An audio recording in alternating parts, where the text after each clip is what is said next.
The Survivor Specialist, Phil and Blake, are back, and today we are digging deeper into episode number 2 of Survivor 50 with none other than Carl Boudreaux from Survivor 37, David vs. Goliath, our second David vs. Goliath guest in a row.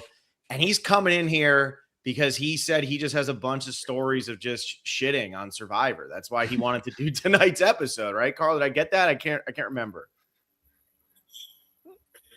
Yeah, I want to talk about how my fellow castmate shit himself on live TV. That's what I want to talk about. Did this happen on David vs. Goliath at all? Anything like this happen? Well, the only time he shit himself on David vs. Goliath is when he flipped and voted me off. No. Blake, you also haven't gotten to talk about Christian pooping his pants. How does Christian poop his pants and come out of that episode feeling like he might win the season still? I mean, that's just the testament to how new era people are just not paying attention or whatever. It was interesting seeing Christian turn that into, this should be super embarrassing. This should be super bad. Like, thank God it happened in front of Joe, because maybe anybody else on his tribe would have had a crazy confessional, just like punching down on nerds. But it was like Joe, who has a heart, who could never do that. Even his was kind of like, what did he say? It was like ghost butt or something. I was like, and we were making fun of Sage all last season for doing this kind of stuff. So I don't know how we can be like, Sage, please don't talk about that. But now that Christian's doing it, it's amazing. So I do think it was just a fun character moment.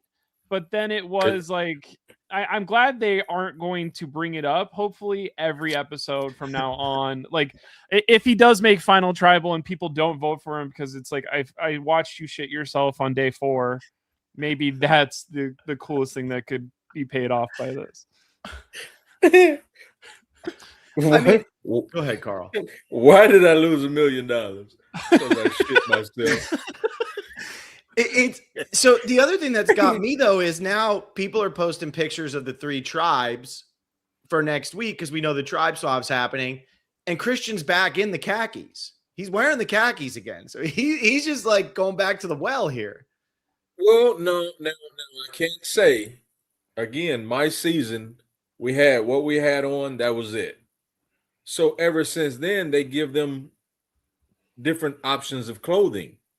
So he put on other gear and just went fucking washed the khakis off. You know, that's all he did. With soap and water, Carl? I don't know if there's soap. Well, no, with sand and salt water. Yeah. I mean, I have washing machines, and sometimes I can't get those stains out. So I don't know.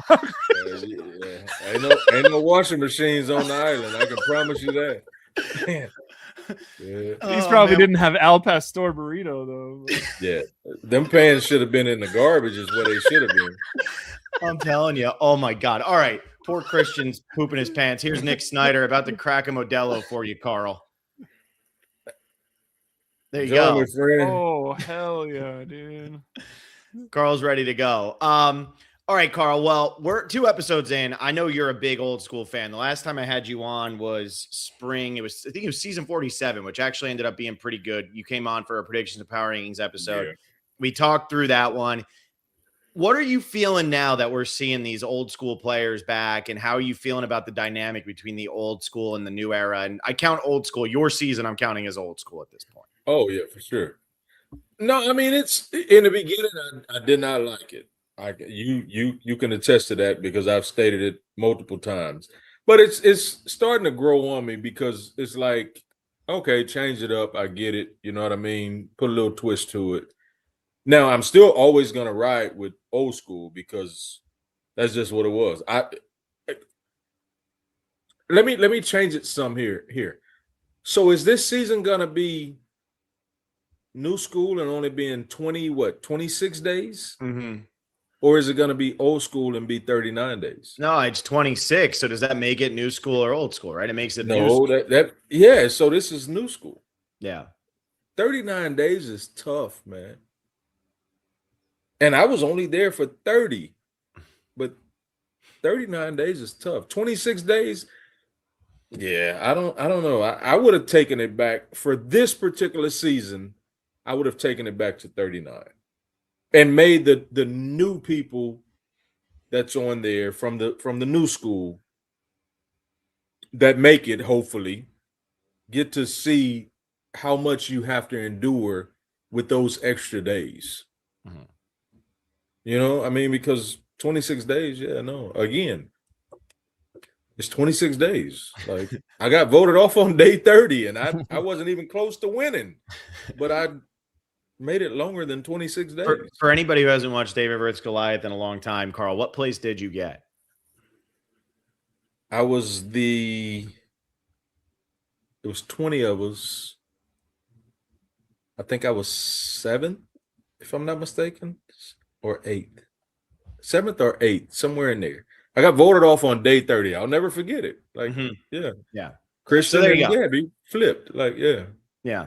So we're stuck with 26 days though, but how do you feel that the new era people or the old school people are handling right now the game in general? Like, are you enjoying the fact that Colby, Stephanie, not so much Stephanie last night, she didn't have a lot, but like Colby, Devens, Christian, they're pretty much dominating the screen time. Kobe's doing good. Devens battling with Joe, which Devens was kind of, I think Devens had a 39-day season as well, like I did. I don't know. It's just you can tell the difference in the new school versus the old school. The old school is like, ain't no being truthful in this game. This game is about lying and deceiving people and all of that. Like, I don't have to explain to you everything that I have going on. I'm not here to tell you the truth. I'm here to pull the wool over your face so that I can get further in the game. So yeah, I mean, I prefer the old school because that's what it was about. The new school has so many twists and turns. It's like you can rely on a lot of different things. You know, I mean, shout out to Billie Eilish. Hey, boomerang, idol. Like, you know what I'm saying? Like, yeah, it's just so many twists and turns. So yeah, I don't know. I just prefer the old school. Period. You can't change my mind from that. I've continued watching because I love Survivor. So therefore, I understand the new school, but I'll never be the biggest fan of it. So Blake, going over to you now. So last night felt like an old school episode, right? It did. It felt like, we had a lot of camp moments. We had a lot of this. We had Christian pooping his pants. We had Sari pulling the wool over somebody's eyes. And we also had Coach cramping in the water and not being able to swim. So Blake, I got to come to you. I know you're the funny guy. You're the humor guy. Believe it or not. He's wearing an ambulance hat. I don't know what that means, but he's got it. I don't know what that means. The movie starring what's his face? Great movie. Great movie. Great Michael movie. Bay's ambulance, dude, with the sticker still on. Dude, that's crazy. You wore that hat. Did you know Carl was gonna love that movie? Like, that's a great movie. Yeah, it's when the two kids grew up as brothers. The black kid and the white kid. Yeah, great movie. Yeah. Oh my God. All right. Well, anyway, Blake is wearing an ambulance hat. Blake, you're the funny guy. How are you feeling watching last night's episode? It was very funny to watch Coach just completely like I would have died. And I think that gives more context to his like Amazon trip where it was like, I've been in Brazil before. I was chased by people. They wanted to eat my butthole. It's like those people probably like he accidentally stole something from their store and they were just like chasing after him being like, can we get our money back or whatever? Not to call in his question of would he steal from people, but it's like, you didn't almost die. You just got a cramp. Like you would have floated back in. Like nobody was ever, you were never in danger. I thought it was very interesting for the first time in 50 seasons. We see the like, oh, every time you're swimming, yes, there's cameramen around, but there's also emergency people to come grab you. Like, so Blake, can I ask you this? Being that you never played it, did any of you guys know that there were always rescue swimmers out there when you're in the water swimming? Did anyone know that took place? I think that's something that it's like I probably read 15 years ago whenever I was reading a bunch of stuff when it's like, don't worry, like this person was never in danger because we do have those people. But it's like so out of sight, out of mind of like, Yeah. we don't see those people on the every episode. We don't see those. They don't go at the end of the credits. Like, and thanks to our swimmers. So I Now, no, I can it's tell not you, in my head. I can tell you, they're not right there in the boat the whole time. They're on the beach watching. So it just so happens that Jonathan was there with him. Trust me, Jonathan yelled to them. That's when they brought the skiff out to come. They're not right there with you when you're snorkeling and trying to catch fish, whatever. They're there on the beach watching, but they're not actually in the water. Gotcha. So that was literally an emergency call. And they, you know what I'm saying, automatically got off the beach and came. So coach needed coach is the reason that we get that fourth wall broken for the first time in Survivor history. And there's just something very poetic about that. So yeah, they're not in the water with you. No. Yeah, they're not. It was kind of interesting to see Coach too, of like, I know my body looks weird, and what am I going to look like when I'm 54? But I'm like, is he muscular or what's going on here? Like, there's like, How long maybe before you're 54? I he's 18 still years. got almost like 20 years. Like Carl. I need to get on reality TV in the next 3 years, or I'm never gonna do it, because I do not want people looking at my body in swim trunks when I'm 50. Because dude, I turned Coach is 50 an this icon. year. I mean, I turned 50 this year. you got to go back out there. Like crazy. I was 42 when I went on. Like, yeah, crazy. That's fuck. crazy. I wanted to kiss Mike White when I seen him with the abs. Yeah. What the hell is that all about? I mean, you went out. I mean, you were on season 3. You had the epic moment of pulling out the chair for Natalie. We'll never forget it. In White Lotus. What, like, Mike White having a 6-pack abs, like, where did that come from? I feel like Mike White's he's been the dad bod guy since The Amazing Race. I don't know, man. I would hope to think that he's been in the gym, but then at the same time, he lives in Los Angeles. That's Hollywood, you know. It's kind of like Jeff's dimples. Like, you know, you can buy abs, right? No, Mike would never do that. No. No, I'm just joking. Yeah, no, he must have been working out. You know what I mean? That's all I can say. He looks good though. It looks good on him. Yeah, it's wild. And then you got Coach, who, I mean, on Coach's first season, Coach was a pretty jacked dude. People forget that. And now Coach is just like, yeah, I'm a 54-year-old dad. Like, what's 54? Up?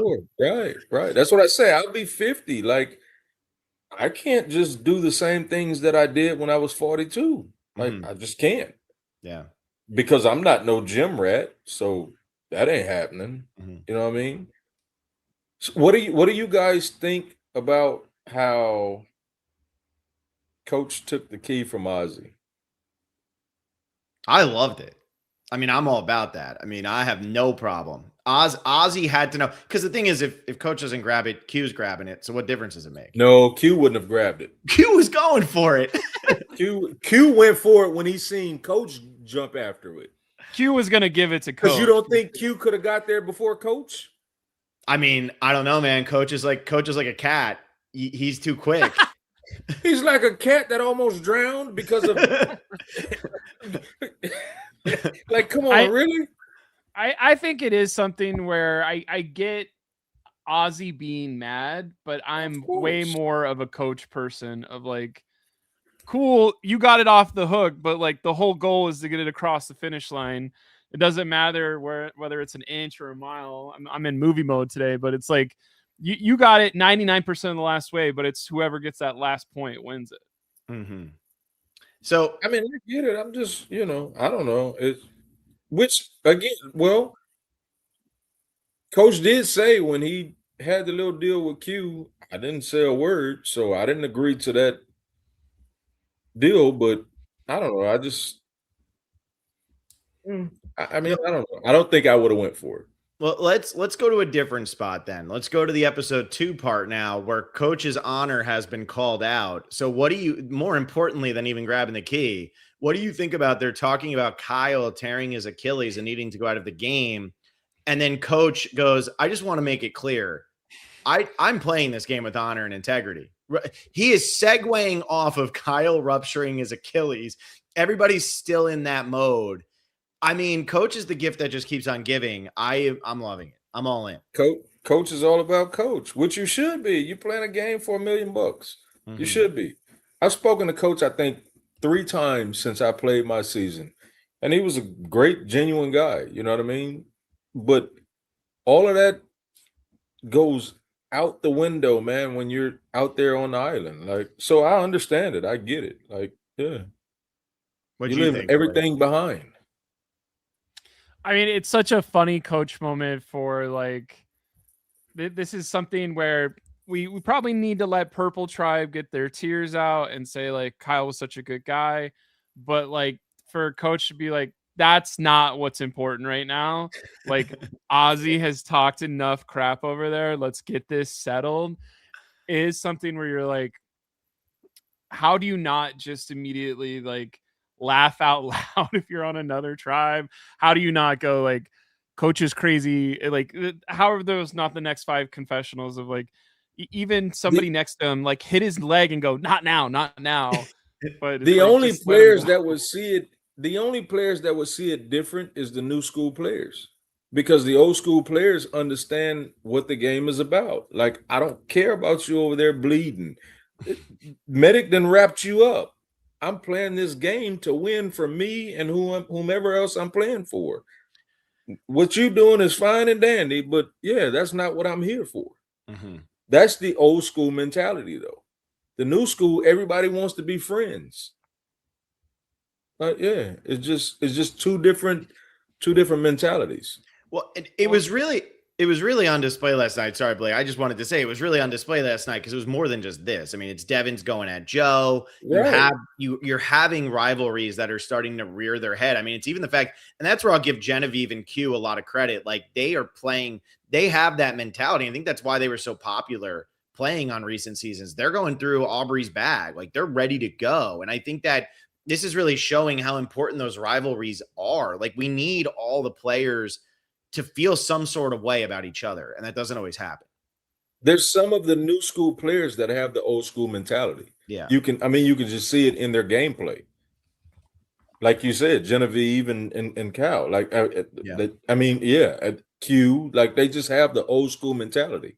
Yeah. But that's what they studied.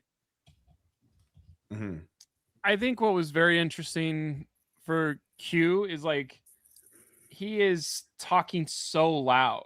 And he's not by himself. And that was just something that I'm like, oh, this is why I love Q. Of like, who cares about a filter? But it's literally a volume control thing of like, how are you in your confessional basically screaming? But it's not like other confessional screamers where you're like, this is the stupidest thing. But he's just like so himself. And like when he was going on about Rizzo of like, Rizzo lazy, man. I was just like, there is just not 5 people that are this compelling when they are talking about how it kind of sucks being on Rizzo's tribe. It's like, I am over somebody saying the right words with the right vocab or the right, like, just tell me how you feel it. Don't give me the whole, like, it would be nice if Rizzo, it's like, can you contribute more? Can you be more part of this? No, like, call his ass out. And it was very interesting to watch both Q and Colby do that last night. And then Q also said that Angelina is a statue. Carl, can you attest to this? Okay. So first, I'll let Blake know that Rizzo is coming off as lazy. And the confessionals are so far away from where camp is that they cannot hear. And my sister, Angelina, yes. Yeah. I mean, you had to wake up pretty early to collect firewood when Angelina's around, I bet. Like, I mean, I met Angelina after the merge, obviously, but yeah, there's just certain people, they don't do anything. Like my season after merge, like the fire, which Phil, I've told you this many a times, I slept next to the fire every night. It was a bonfire. Like, it wasn't those little bitty fire. Like, yeah, no, I need some warmth. So we drug big logs. Like, it was, y'all can go collect these little bitty branches. I need something that's gonna burn. Therefore, which we didn't have to worry about a flint getting taken, but burn some wood. When you go off to the challenge or wherever, when you come back, it's still gonna be burning. You know what I mean? Like, yeah, I don't know, but yeah, Angelina, she has to step it up because I felt so bad when they said that about her.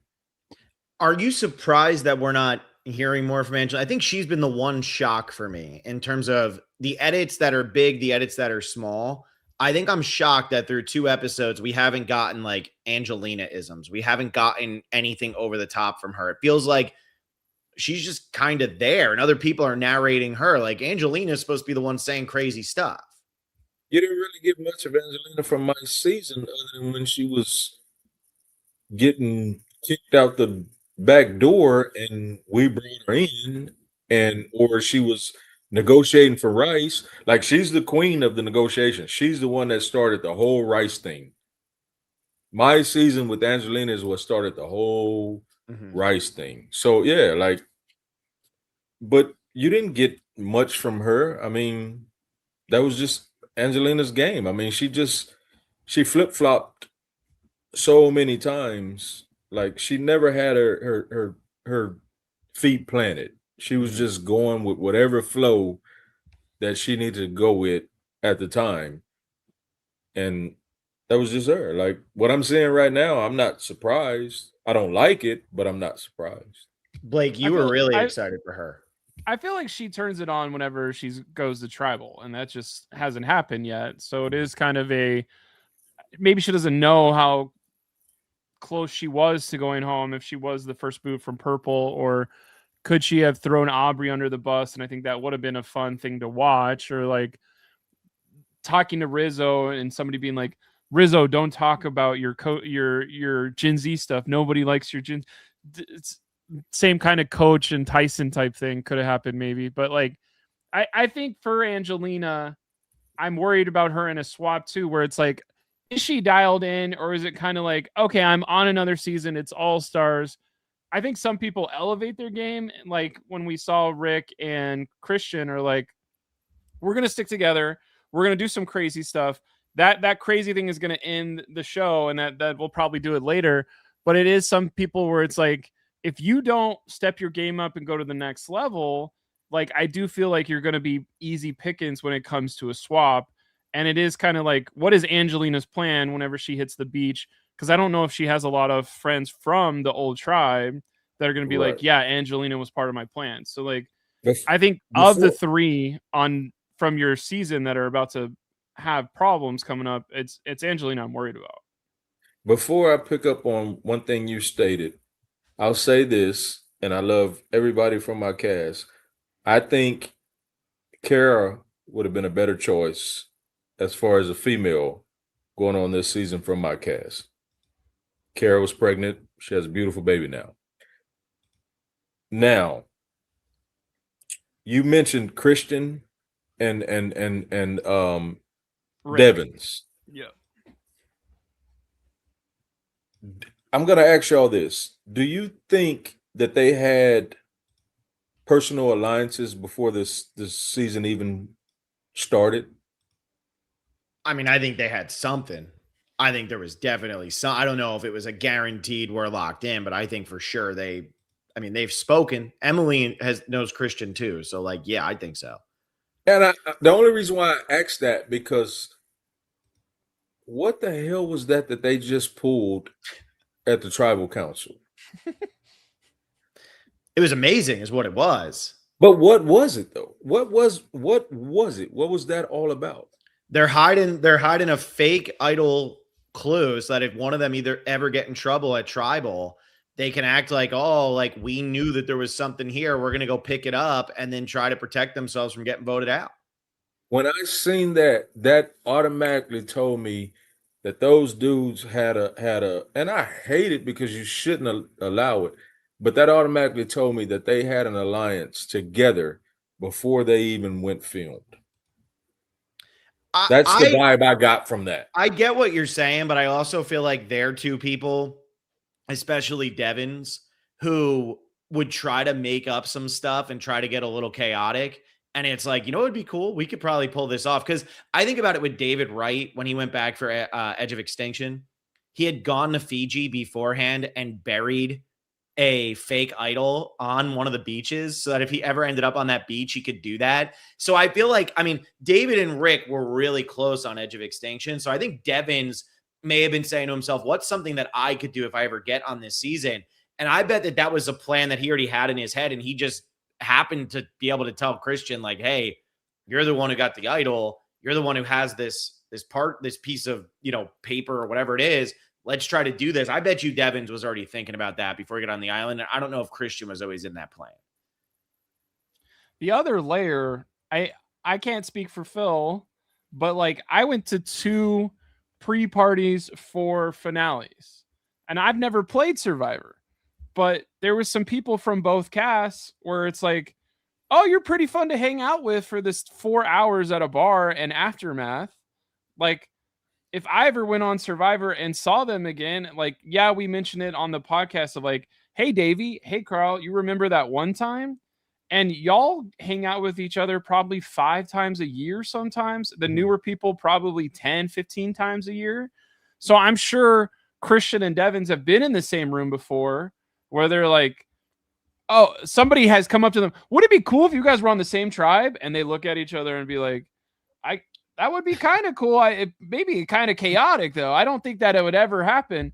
And then whenever they both pick out an orange buff at the beginning of this, they go, okay, Operation Overdrive. Like, it just like does some codes where you're like, yeah, we talked about this drunk that one time in Macon, Georgia over making pancakes at the whatever. And you're like, that has to be so much in your mind over the last 8 years, especially when it's like we didn't have a lot to talk about when there was a year off of Survivor. I'm sure people just made stuff up that whole time too. Right. And that's my whole point. Yeah. Moments like that have to come back around. No, for sure it does. I mean, because like you said, we sometimes meet different watch parties, whatever, so yeah, all of that plays a part. Like, but I mean, I don't know. It's just things that I think about. So let's ask this then, because the tribe swap coming up, the tribes were released. Mike Bloom put them out. So if Mike Bloom puts them out, I don't look at it as a spoiler. He's telling us. I mean, it says spoiler, but it's like he found it. He's not spoiling things. New Vatu.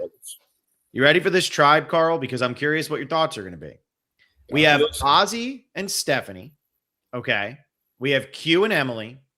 And then we have Angelina, Christian, and Mike White all on the same tribe. Oh. Is that good or bad for Angelina, Mike White, and Christian? I'll tell you who it's bad for. It's probably bad for Mike. Because, again, now the Carl that don't give a damn gonna come out. Christian is a snake when it comes to that game. Christian will do whatever to get past Mike. So, yeah, if I have to worry about anybody on that tribe, I'm worried about Mike. Mm-hmm. Angelina, a flip-flopper. Again, I love them all to death, but I'm just telling you my experience of playing with them. Mike's the only green person on that tribe, too. I'm worried about Mike.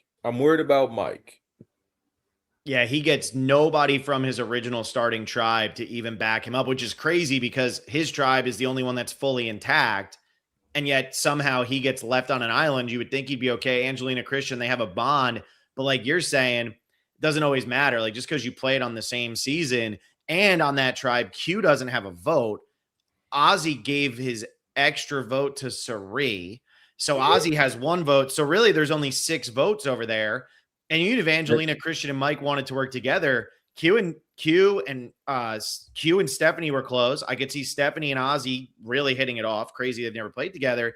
And then if Emily ends up over there too, it's interesting how that's going to work. I think Emily actually finds herself in a bit of a swing. Emily and Christian are probably going to be who determine whether it's Angelina and Mike who do well, or it's Stephanie and Q and Ozzy who do well. I think Emily and Christian are going to be making that decision.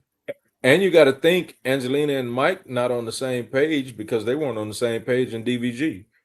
You see what I'm saying? They couldn't even figure out what ladder needed to be done. Right. That's what I'm saying. They weren't on the same page in our original season. Mm-hmm. So yeah. I'm telling you, I'm worried about Mike only because of Christian. Mm-hmm. And and I have to ask this, Carl, because you got vilified for it. Are you also calling Christian a snake because he was pushing Joe in the hammock and rocking him while you were the Godfather and evil on your season for laying in the hammock? I don't care about me being the Godfather. That was creepy as hell. Because why is a grown man rocking another fucking grown man? I'm sorry. But yeah. That's already your third one. First You're off, fine. You just shit yourself. Now you're rocking a grown man while talking to him? Like, come on, man. I got to see if I can find it. Come on, man. That's creepy as hell. You said when you shit yourself, your wife was going to divorce you. She might want you after seeing you rock a grown man. Oh, my gosh. Joe was just having a bad time. And then that works Joe probably has a when bad he was a time baby. every day, though. Every day is a bad time for Joe because Joe don't trust nobody. I feel like it's not even the fun kind of cantankerous or whatever that word is either. You'll get there. It's pretty much a, oh my God, that Look, insane. Look how creepy that looks, man. Come on, man. Somebody said it was like he's doing a confessional at church. I was like, and then Brian Scally, he said, he just said this shot is perfection. Somebody said I forget who it was, but they said when you're looking at your baby in their crib or whatever, or in whatever their playpen. Well, Joe must be looking. Christian is the baby and Joe is the father, looking through the playpen. Look at Davey. Davey's watching. Davey says, "Oh God, what have y'all done bringing him on after this episode?" Because he knows how I feel. Davey knows how I am. Davey know that I'm gonna shoot it straight. Like, period. That's amazing. I couldn't find the picture of you in the hammock, Carl, in your boot episode where everybody's like, we have to go to him. He's the Godfather. I wanted to get that and put it next to Christian standing above. But bro, it wasn't even like that when I was in the hammock. That's just what they made it seem like. It was not even like that at all. At all. But what Christian just did, that's. I'm laughing because this comment of Christian just missed his baby, of him acting like Joe is his baby, and Joe just like 45 years old, like massive. That's funny. You said Davey was on here last week? He was. Oh, exactly. I'm gonna have to go back and watch that one. Yeah, he was on here last week, and yeah. Since I know he's paying attention, I'm finna talk shit about him. We'll get you geared up. So you're worried for Mike, you're worried for Angelina. Let's start talking about some people, not just from David versus Goliath. Now that Davey's here, we don't want to give Davey too much attention. You know, we gotta let him go away, and then we'll get all the real shit talk later. But he should have been on 50. My brother should have been on 50. I'm gonna say it one more time. My brother Davey should have been on 50.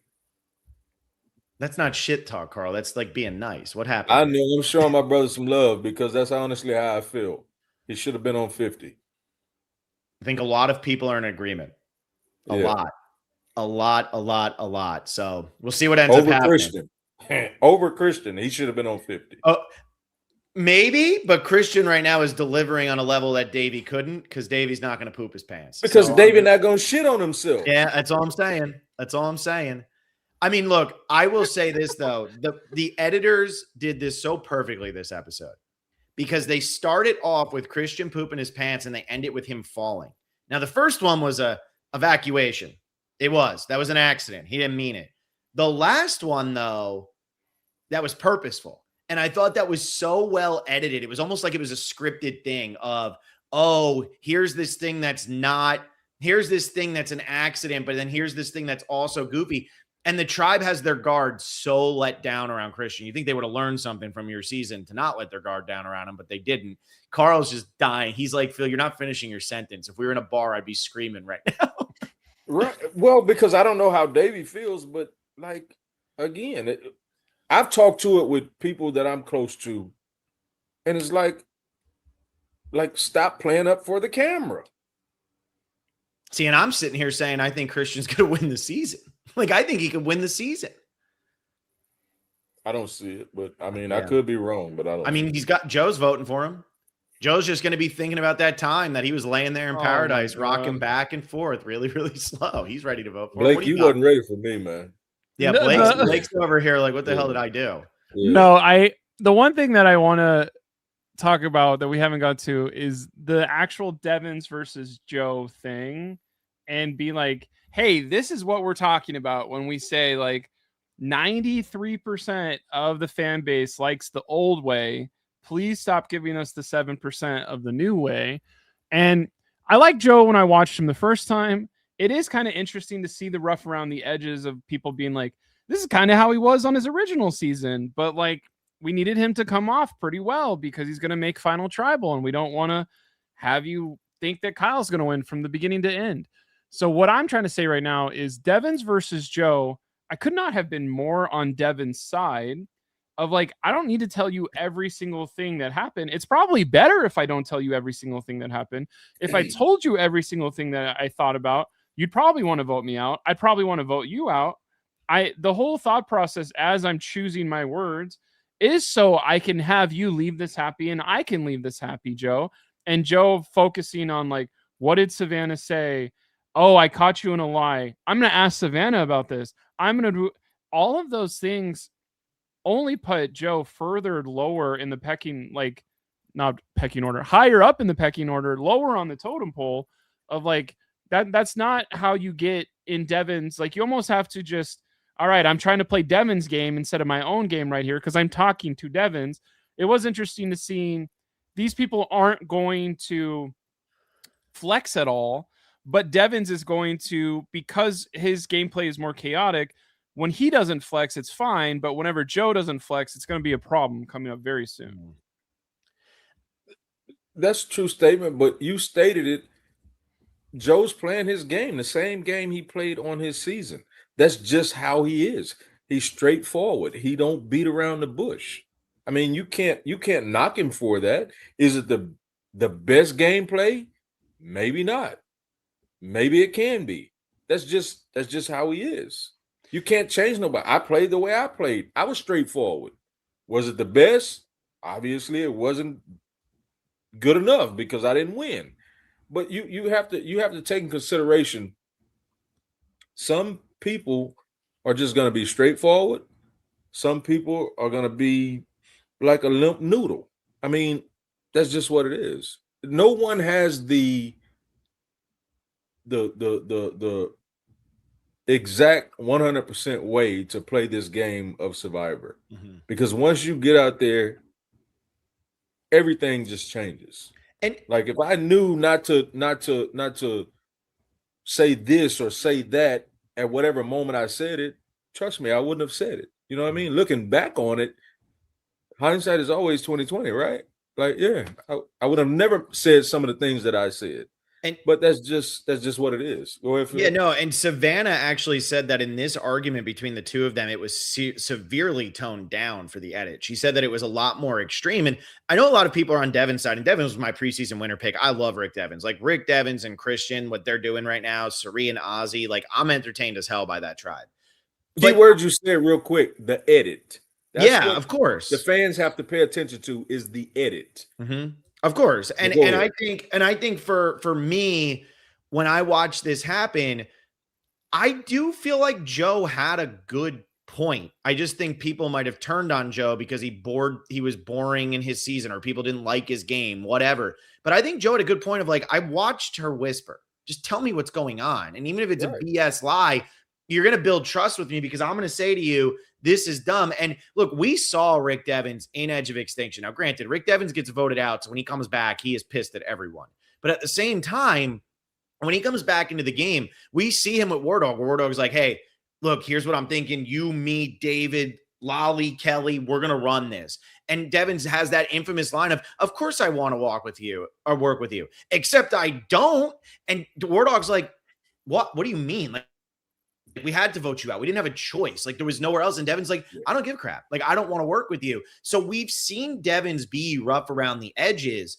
And I do think that I think things are going so well for Devens right now on that tribe with Christian, with Emily, even with Sari and Ozzy, that I think he's feeling a little bit, I don't want to say entitled because I'm on Team Devens, but he is feeling, you're right, he's up here. He's feeling a little bit big. Yeah. There's that old saying, man, don't throw a rock, break the glass, and then hide your hand. And that's what he tried to do with Joe. Mm-hmm. Joe caught him. I mean, and Joe called it out. That's all it was to it. Yeah. And Joe, I mean, look, Joe showed in his season he can be stubborn. Him versus David Kinney was insane. And David gets voted out when David was going to be loyal to them anyway. But we've seen both sides of this. So look, Joe versus Devens is great. I don't think they're on the same tribe moving forward, which is a bummer. Right? I sent it in the private chat. Joe's all alone by himself. Joe doesn't have anybody from his original tribe. Wow. Okay, that actually works out for Joe, I think. Nobody knows what happened. And then he can just be add me to the dominant alliance. I'm fine. Let's ride to final five. Let's go win some challenges. No, that's true. That's true. All right. So what else can we do? Okay, well, let's go to this next one here. Challenges are a big deal. And we talk a lot about how, you know, in the new era, the challenges have changed. And this is not a knock on Savannah, because Savannah was a badass in the swimming challenge. She got down, she jumped in, didn't even dive without taking a breath, swam underneath, got the buoy. That was sick. Yeah. So Savannah's good. I mean, she won 4 immunities. We see Joe win 4 immunities. But I got another picture, another story time. As you all know, I might like this person a lot. So I figure I might as well throw this picture up. Colby? So, dude, Colby and Steph absolutely kicked ass in this challenge. And they made this challenge so fun to watch. And I have to pull this picture up because he beast moded that one. Look at Chrissy in the background here. She's not on Colby's tribe. She is so excited watching this challenge happen. And you're watching, and she is laughing. And then as he's doing it, she starts clapping for him. I just got to give Colby his shout out, man. Like, this is not Superman in a fat suit from Heroes versus Villains. This guy is playing again. He beast moded that one. Literally. He did. Beast moded. And then here comes asshole Carl. Why is Christy on this season? Oh, okay. But anyways, Colby beast moded that. Like, snake. 200-pound snake. Yeah. Like, yeah. I hit the wrong button. I went to put the other thing behind the stage, and I put Carl behind the stage. Chrissy's interesting for me because Chrissy was very popular on 35. Now she comes out here. She's getting called a villain. She's overly motherly. Let's go through the checklist of what Chrissy did in this episode. And look, I was not a Chrissy defender during Healers Hustlers. I thought Ben deserved that win. But let's go through this. She massaged Coach's calves because Coach had cramped. She helped Jonathan. Coach almost died, and she brought him back from the dead. She was trying to get the knots out of Jonathan's hair. Yeah. And then she said, does anybody want to make fire? And we know that Chrissy can make fire because we've seen her do it. You know what? Well, I died laughing when she said that about fire. You know who I thought about? Miss Natalie. She was just, can you do this? Mm-hmm. Can you do that? Poor Miss Natalie. Yeah. Oh man. I thought it was interesting that this whole edit, Chrissy doesn't speak this episode and she's shown as being super villainous. And I didn't feel like anything she did was villainous. And I didn't feel like she was all that overbearing, like, especially on that tribe. Like, I didn't feel like she was doing anything overbearing. But so for me, what that says is it's being set up as Chrissy's about to become the villain of this season at some point. It's going to happen where she's going to become a villain, because right now they're making her, man, like, whenever I get cramps, I'm always like, please, no, like, I don't want anybody to help me. I just want to be in agonizing pain. Please don't help me. When my hair is tangled, which I don't actually have to worry about that. Maybe Blake does. I ain't got no damn hair. Yeah, maybe me and Carl don't have to worry about that, but maybe Blake does. It's like, no, like, just let it be knotted and gross. Like, I didn't feel like she was doing anything wrong, but this edit's making her look bad. Again, that edit, man, that edit does a lot. Mm-hmm. That edit determines who fans will like and who fans will hate. Yeah. And that's the one thing that I do not like about the show, if not the only thing. Everything else I love, but the way that they edit stuff, like, yeah, no. I tell you, it's 50, right? So after 50, get with CBS and see if you can't make it somewhat similar to Big Brother. Have live cameras on at all times. Show everything. Don't let it be an edit. Like, literally show everything. Then I guarantee you that show it's bigger than Big Brother already, but it would just like go stupid crazy. That's my opinion. That's just my opinion. How am I podcasting that, Carl? I'm doing 4 podcasts a week already about just 1 hour, 1.5 hours. I'm just saying. What I just mean, that's just going to be better for you.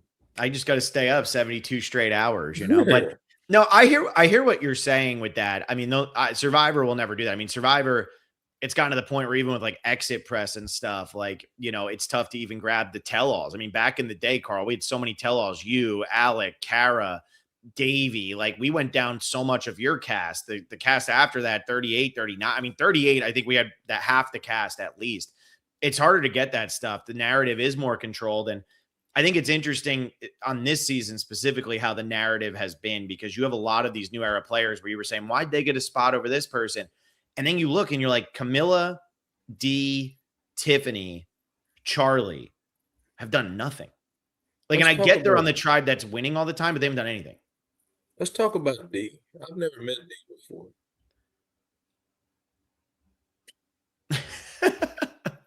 Dee, are you thinking, so she's the last standing winner, the other 2 are gone. How far can Dee go? If she stay playing the same way she's playing, she can go much further. Because she's not doing anything wrong. She shows up for the challenges, and she's keeping her mouth closed as far as everything else. So yeah, you can go a long ways doing that.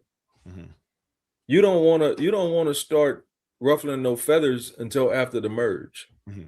In the beginning, you try to just be as calm as can be, because ultimately you want to at least make the merge. That's when you start playing for yourself at that point. So yeah, what she's doing right now, in my opinion, is I don't have any problems with it. So her tribe at the swap here, 4 people from her original tribe: Dee, Charlie, Jonathan, Camilla, with Devens, Sari, and RIZGOD, Riz God Baby, the man, the myth, the legend. Oh my God. Every time I had Troyzan on the podcast last year, and he kept calling him Riz Guy, which made me keep calling him RIZGOD, Riz God Baby, even more. I know that these old school players, once you hit like 45, you hear RIZGOD, Riz God Baby, and you just look for the next Modelo. It sounds like that's pretty much what's happening. Now, I can say he turned it around in the first couple of days, though, because first 2 days, oh yeah, he was at the very, very bottom because he was annoying. So he has turned that around. And he's going to be by How long will that last? No purple What'd you say, people Blake? going with Rizzo's going to be on a tribe by himself with no other purple people. Terrifying. Which is also kind of fascinating, because he was being set up as the swing vote on that purple tribe.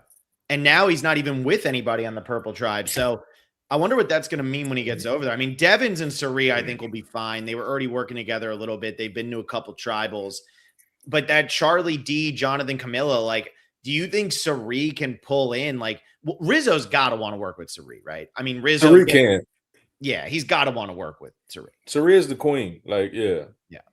5 times, yeah. She knows the social game in and out. Like, period. She ain't gonna do shit on no challenges, but the social game, oh yeah, Sari got the social game.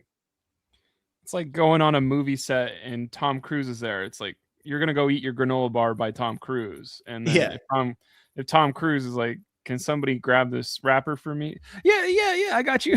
I touched Tom Cruise's wrapper. Exactly. No, I think so. I think Sari, Devens, Rizzo, and then it's just a matter of can they bring somebody in? Like Dee, Jonathan, Camilla, Charlie being together. I think what's also interesting there is not only were they the same starting tribe, they're also all new era players. So if there's going to be a bond between players, it would be there. But I could see Jonathan maybe wanting to play with the old players. I could also see Charlie wanting to play with the old players. I mean, I know Charlie's a big fan, but yeah, that's an interesting tribe for sure. And it's a good break for Dee, because if you're Sari, you want to use Dee as a shield. And if you're Jonathan, you want somebody strong, and Dee is very strong and very good at challenges. So I do think that was probably a good break for Dee, for sure. Yeah. Charlie hadn't gotten much head. Like, not at all. Yeah. None. Yeah. Pretty much everything he has talked about has been like, he talked about Mike White's abs And what did he talk about in this last episode? What was he had He the one couldn't, confession? he couldn't align with Chrissy, even though he wants to, because he's a sucker for an old lady alliance. Yeah, and he he's couldn't a even sucker do for an that. old lady alliance. You're Yep. right. Yeah. And he yeah. couldn't even get on Chrissy's side. So yeah, and then Chrissy is the third tribe that we even talked about. We mentioned it was Joe, but then it's Tiffany, Coach, Chrissy, Aubrey, Colby, and Genevieve. So Colby and Genevieve are together, but Colby doesn't have a vote. Tiffany, Coach, and Chrissy, it doesn't feel like any of them are bonded. Joe's on his own, and then you have Aubrey, who wasn't really with Colby and Genevieve, definitely wasn't with Genevieve. I don't know about that tribe. That tribe's weird. That's a really weird tribe. So, What do you think about Christensen and Aubrey, the boomerang idol? Blake, you give your thoughts on that one because I gave. I think it's kind of BS because it's like, why wouldn't he give it to Angelina? Does he not like Angelina from that? And like, if Angelina is in trouble, Aubrey getting an idol makes it even worse for her. And I think there is the layer of, oh, I didn't want to give it to Angelina because it puts a target on her back, maybe. But I don't believe that. Nobody knows about it, so there's no target. I was surprised he went Aubrey over Angelina, to be honest, if he's sending it to somebody on purple. And my other thing that I'm okay with the Billie Eilish boomerang idol. I actually think that the twist associated with the idol is fun. Like you give it to somebody, if they get voted out, it comes back to you, whatever. The only thing now that I'm not liking is because there's two of them in the game. Now you have two players who did jack shit who were handed idols. Like, and Aubrey, obviously there's a third. They just haven't found it yet. And I'm assuming that somebody on Kahlo, because they are keeping the same three tribes, they're going to find it. Like Aubrey could end up finding the other one and gifting it to somebody else, which is crazy to think about. But then Genevieve is on the tribe again, Kahlo, that doesn't have it. What if Genevieve goes and finds a second Billie Eilish boomerang idol for herself and then has to give it to somebody else again? It's like, how unlucky is Genevieve for this? Right. Well, but that's the fans making this season. What? Yeah, quote unquote. Right. What else do y'all think? Or no, not what else.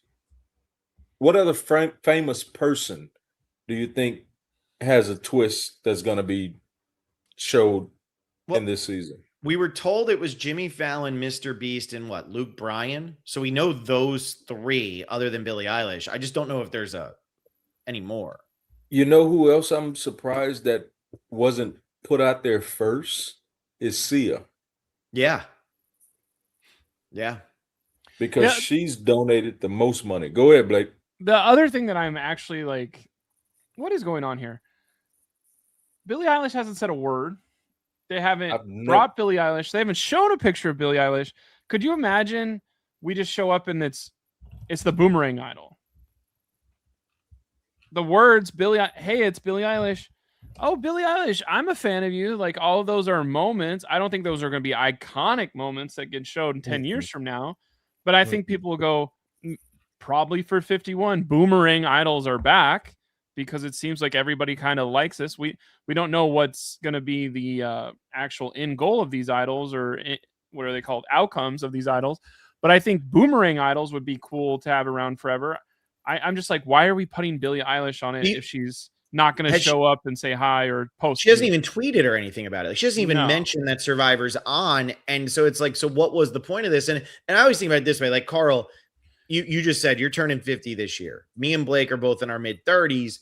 Then you got people who are watching Survivor who are in their teens who maybe are really into Billie Eilish. Like, I don't know what the age range for Billie Eilish is now because I know she's been around for a while here, but like, it's kind of like, I don't know, Carl, who you were listening to when you were growing up. Like, who's your favorite band when you were growing up?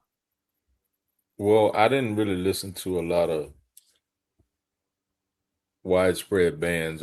It was blues for me. Like, so blues. Yeah. Okay. So even if it was like Robin, like I would say Johnny Taylor, you know what I mean? Which is dead and gone, but yeah. So, but anybody, like whatever it is, whoever, Eric Clapton was, huge blues musician, right? Like you could get behind Eric Clapton. Right. Like if you say Eric Clapton now to a 25-year-old, they might know who that is. They're not guaranteed to know who that is. And that might make some people laugh, but that's the facts. Like I was working out of college 4 years ago and I was sitting there in a room and I was like, yeah, whatever. And I said, yeah, it's like Blink-182. That song by Blink-182. And the two I'm sitting in the room with, they were 21 and 20. They had no idea who Blink-182 were. Had no clue who Blink-182 was. And I'm sitting there and I'm like, my wife is only 5 years older than you. She has Blink-182 tattoos. Like, what are we talking about? Like, Blink-182 is in like the billion listen club on Spotify. You know what I mean? Like, they're massive. But even that. So when I look at Billie Eilish Boomerang Idol, it's like in 5 years. Now, Billie Eilish is big. There's no denying that. Yeah, but in 5 sure. years, if you're going for a younger audience in 5 years, they might not care. It's the same way. Like when we're Taylor Swift has transcended eras a little bit here. But like, I think about who else was big around the same time as like Taylor Swift. Like Fun was the biggest band in the world for a year. Nobody gives a shit about Fun anymore. So like, I don't like the Billie Eilish portion of this either because it dates the season in a way that Survivor doesn't want to date things. Survivor wants to date things in like, oh, Reebok was a big sponsor. This is Pontiac Outback. Yeah. But Beyonce was just as big as Taylor Swift. But now, why the hell they don't put out the Nickelback Idol Nullifier? Yeah, exactly. Because I like me some Nickelback. Well, here's the true thing. Nickelback Boomerang Idol, because you're getting your nickel back. You're getting your Nickelback. Yeah. I just want to see the Idol Nullifier come back out, Phil. That's all. That's all you. Hey, it did, and it ruined season 39 at the very end. It worked on your season. It ruined 39. Yeah, it did. Because it was like, hey, Dean, congrats for showing up. Here's Boston Rob, and here's an Idol Nullifier. Final 5. Anyway, so here we go. So let's go. James Barber says Carl being a Nickelback fan is incredible. There you go. Yes, sir. But I get where we're coming from here, and I think it's just bothering me that the people who are getting these idols, it's just they're being handed them, and there's no normal idols. And so I guess that's bothering me a little bit, but we'll see what ends up happening. I mean, Aubrey's got it. I don't know. We'll see. I mean, that is kind of weird of like any way to work your way out of these first 2 boots for Jenna or Savannah. It's like, I'm going to go around all camp to find an idol. And it's like, cool. You got to send it to someone else. You're like, well, that sucks. And then she did mention Shots in the Dark exists, but we never talked about it. And I thought about it. So I didn't play mine. It's like, what? How'd you forget about it? But I get it. But how'd you forget about it? But I get it. But so what all advantages do we have so far? We had, Savannah just left with her blocker vote. Mm-hmm. She got voted out with that. So we have the blocker vote, we have the extra vote, and which Ozzy gave to Suri. So Suri and the 2 boomerang idols. That's it so far. And then we have Colby and Q without votes. Yeah. Kyle without. How many more different advantages do y'all think is going to appear? I mean, I think we're getting 3 or 4 more before we even hit the merge. Like, I think it's going to be crazy. And I want to say something else about the Boomerang Idol here, because I thought about this earlier and I almost forgot to mention it. Now we're an hour in, so I don't want to miss. What I don't like about the Boomerang Idol on a returning player season is I think it favors players with preseason connections way too much. Because Genevieve is never going to get a Boomerang Idol from somebody. Nobody's giving one to Genevieve. She's playing solo from season 47. So no one's giving one to Jenna. Nobody's giving one to Jenna. Maybe Rizzo Colby would give one to Jenna. I don't know. But like, there are certain players where it's like nobody's giving one to Jonathan. Nobody's giving and I think like Aubrey, you say, oh, well, Christian gave it to Aubrey. Aubrey's playing alone. Aubrey played on 3 seasons. She played on a season with Rick Devens. She played right after Christian's season, and she was on with Suri in Game Changers, and they both went to final 6. So I feel like it favors people who are returning more often than not. People who have those connections are going to get these idols, and the players like your Genevieves aren't going to be able to do anything with them. So Genevieve finds one, Genevieve gives one away. She's got to pick the right person to give it to. And even if she could pick the right person. I mean, who'd she give it to? She gave it to, Genevieve gave hers to, why am I drawing a blank on this? Ozzy. So like, let's say Ozzy gets voted out next or Ozzy gets voted out pre-merge. Genevieve still has to survive like one more tribal. Like Genevieve also has to stay in without having an idol and knowing that no one's ever going to give her one. I just feel like it's a little weird for a returning player season. I actually think that this advantage will work better in an all newbie season where the people don't know each other and you're just going based on, hey, I saw that guy Carl on the other side. He had a cowboy hat on. I like the Magnificent Seven, so I'm going to give it to him. Like, that's more fun because then you get it. And all of a sudden we tribe swap and I go, hey, man, I know you don't know me, but I know you I don't found know nothing about you. Right. Yeah. Right. I Right. think that's No, I agree with that. Yeah. I just put 2 and 2 together. You guys ready for this? we're ready. There's 21 people left. How the hell are we going to get to 3 by day 26? Mr. Beast is one of these people. I bet you Mr. Beast shows up to either right before merge or at the merge, and his briefcase that's teased in that initial thing, I bet you it's $50,000 to $100,000 for anybody that wants to leave the game right now And walk out. No way they do that. No way. I don't think Jeff will do that. I don't think so. Because some people I hear are what you're playing saying, but I don't Drawn think so. Dead at Final 12. I feel like it would be because Mr. Beast does that on his show. They've done that since The Mole in like 2002. So it is something that's been around. It's never been on Survivor because why would it be? And it's hard. The game's hard. But I do think there's some people that be like, there's no shot I'm going to win. Should I take the $100,000? Here's the problem, though, with it, especially on Survivor. Second place is $100,000. So if you can't get second place, you're going to give second place money. And then what? Third is 75. That's too much money. Okay, so it's probably 50 grand. But Yeah, it's Mr. Beast money. Mr. Beast has more money. I mean, Carl, what do you get? Second place is more than 100,000. Is it now? I know that. It was on my season. Well, I know that the chat corrected and said you finished 9th place. Like, Okay. 9th place prize money. It's like you're not getting. It was still day 30. But I'm just saying you're not getting $75,000 for 9th place. So I just not at all. I did not get $75,000. No. So I don't think you can go that high. So if I'm in 9th place, yeah, I take that $100,000 from Mr. Beast. Yeah. And they're not going to wait that far. But they're not going to. Yeah, they would never do that. But on my season, yeah, no. Second place got more than 100,000. Is that because second place was a famous person? I'm just telling you, second place got more than that famous person was already a millionaire. Yeah. Yeah. No, that's interesting. I always thought it was 100,000, but I guess it's changed. Early on, it definitely was 100, but maybe they changed it.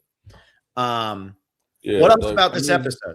I know we're almost at an hour. Davey only made it like an hour 10 because he got tired or something. So we're over an hour. What am I talking about? Well, he had to go do some Comic-Cast type stuff or something. He said he was going to TikTok live. Yeah. Well, he gets a check from TikTok, so I ain't mad at him. I only get a check from driving that damn 18-wheeler. But and the White Lotus the one time, right? You got to get it something there. Oh yeah. Okay. I'm hoping another network just gave Carl $5 so they can send me some residuals. Right. That's what I need. I need for Paramount or Netflix or something to pick it up. Yeah. I'm in the credits, even though they cut my damn lines. I'm in the credits. How many lines were you supposed to have? Can you say? Oh, we had quite a few. We were interacting with Natasha. Okay. Rothwell on the show, which is Belinda.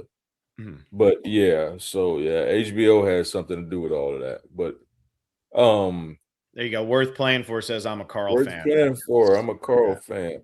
What's the $4.99? What is that? That's how much I got to send you. That's not for you to worry about, Carl. That's for me. Oh shit, Phil. What am I getting paid? No, I'm joking. Yeah, I know. My baby just showed up. No, you can. Baby just got on. There you go. No, it was someone we didn't mention at all, and I'm drawing a blank on her name. It was not Tiffany. I just spoke about Tiff. Tiff yoked up though. Mm-hmm. She was Cal's ride or die. Q's. Wait, who? No, not Q. The one that just went out with the torn Kyle. Yeah. Kyle. So Camilla. Yeah. Camilla. She's quiet as kept. Yeah, she had the moment on the mat where she was, saying thanks, this is brutal. I can't believe Kyle's gone, whatever, and then that was it. That's why that's why Joe is still up in Oz, because them two played Joe on their season. Yeah. But yeah, anyways, yeah. And we're at an hour and 5. I do think that there's something to that, right? Like you have Aubrey, who clearly is like still feeling it from what happened to her in Edge of Extinction. She hasn't played since then. She's feeling a little bit more pressure. She was made to look like a fool. Joe just got made to look like a fool. I think when that happens, you do get a little bit paranoid. Like you went out, you got blindsided, but you didn't look like a fool going out. You just got blindsided. No, but like Aubrey and Joe were kind of made to look like fools, and that's never a good place to be. And I think it's weighing on them a little bit more. The difference between the two of them is that Joe can bench press a Mack truck, so he's going to be able to get to the merge. Whereas Camilla, if you have another puzzle person, you don't really need Camilla. My favorite part about the episode was when they're running through the challenge and Camilla gets ahead of one person and is running through the lane and has her arms completely out to her side so that the person behind her can't pass her. That was my favorite. Like she gonna block them. I know. It was so funny. So funny. Yeah. Carl, this one's also going to me, but I'll read the comment anyway from Worth Playing For. It says, give this one to Carl. I don't know. I can't find Carl's Venmo. Sorry, guys. Hey, I promise you, I can send Phil my Venmo and he can send me all of everything y'all want to send me. Yeah, exactly. Actually, just Phil's done it before. Just ship me this to my house. I'll never forget. We did the bet. It was Astros Yankees. This is always my favorite. It was Astros Yankees. Who's going to win it? We'll bet a case of beer. It was it was a whole case. It was 24 beers, and Astros won. So we don't do anything. We don't do anything. Whatever. And then it was like 5 months later, and you guys had that crazy blackout, whatever it was, in Houston. And we had that freeze. The freeze. And I just get a text from Carl that says, "Hey, can I get that beer now?" It was so long after, and I was like, "Damn, you need it right now." And so I sent Carl his 24 beers. I mean, whoever drove you the beer, you were still in Los Angeles at that time. I was going to be back there soon too. Huh? Moving back there soon too. But you're still in Florida now, right? Right now I am, yeah, but we're moving back. Yeah. You're moving back to Los Angeles? Yeah, we'll talk after. What the hell, man? I know. Yeah, maybe I need a podcast. I want to be able to move around the country. Because truck driving ain't working. Shit. You're seeing the country anyway. That's the thing. You know? No, I do not. I see the city of Houston. Man, I'll tell you though, every time I go to pass a big 18-wheeler now, I'm always like, man, I got to give them extra space because that could be Carl, you know? So you've changed my life, Carl. I don't go out of town anymore. Them days are over. Yeah, except for on April 1st. Let's name drop that so that people know to come say hi. April 1st? Yeah. I'll be in Atlanta April 1st. That's what I'm saying. At the Ron Clark Academy. There you go. For a watch party. Yeah. If you're in Atlanta, get your ticket. I'm sure you all know how to find out how to get one. Because Carl's about to tell you I don't. Yeah. Y'all come. And Ron have free beers at his establishment. Yeah. That event's my favorite. That event's great. I went to the last two. This one will be fun. Yeah. That's an amazing event. The Ron Clark Academy watch party. Oh, yeah. And they're doing an RHAP podcast. I had a significant other. I could go. Man. No, Blake. You don't have to have a significant other, Blake. Davey doesn't have one. He's going to be there. You guys could be each other's significant other, Blake. Come on. Yeah. Bryson Wendell's going to be there. I mean, they're each other's significant other at this Exactly. Exactly. Have you ever seen the two of them not in the same room? Come on. The tag. That's my bros. Yeah, Any final thoughts before we wrap this up? Blake? I'm having fun watching Survivor again. And it's the first time in 10 seasons that there's a subtitle. So I think that's the key. Yeah, that's what it is for sure.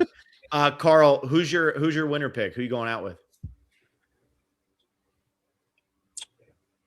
My winner pick. I'm going to go with my boy, the White Lotus director, and say Mike White. So you're worried he's in trouble, but you got his back anyway. Mike White. I want to be on season 4 of White Lotus. Yeah. Hell yeah. Well, we had that whole conversation when the cast got announced. I said it's BS. Nobody's going to want to vote out Mike White. He's the most powerful man in Hollywood right now. They're all going to want to be on the show. And then it was like, no, people nowadays, they think like TikTok fame is the same as movie fame. I was thinking like an old schooler will think. Carl's out there. Carl's like, Mike, what do you need? What do you need from me? You want me to go get the firewood? You just sit down. You just keep doing crunches. Don't worry about it. Let me tell you something, man. It's totally different. The stuff I experienced going on set in Thailand for the White Lotus. Oh my God, that dude puts in some work. Mm-hmm. Yeah, he puts in some work, and he postponed season 4 to go do season 50. Yeah, but the production and all of that's behind the scenes. There's some actual acting. Oh yeah, it's crazy. Yeah. But they do roll out the red carpet for you, though. I got to find a way. He's got to do like a podcaster season and not just go with Evan Ross Katz. He's going to call me too. You know, I can pull out the chair, man. Whatever he needs. I've watched that clip of yours. So I'm like, to my wife, I'm like, that's the guy I know. That's him. So ain't nothing like a business class flight from Houston to Thailand. Oh, geez. That's crazy. Oh my God. I have another one. Yeah, I was gonna say that's the flight. I remember this now. That was the flight where they said, "Oh, they're all out of alcohol. They ran out of beers." That's the one. I wasn't drinking beers on that flight. Yeah, no, I was drinking alcohol on that flight. I love it. Can you make my seat turn into a bed, please, ma'am? No. Well, Carl, I will see you on April 1st. I'm excited to hear that you're going to be up in Atlanta. I haven't seen you in person in a while. Everybody else, thank you all so much for listening. This was a really fun podcast. Always glad to have Carl on. John and McKenna are going to be live tomorrow with Survivor Rewind, like they always are on Fridays. I think it's 7:30 p.m. Eastern. And then on Sunday, I got Sophie Bellardi at 3 p.m. for predictions and power rankings. So we're cruising right along. So thank you all so much for listening. Make sure you like this video, subscribe to the channel. I'll see if I can get Carl's Venmo. I don't know if I'll be able to find it, but I sure can find this. You know how to get it. Bing! We all go out with that image in our minds. Bye, everybody.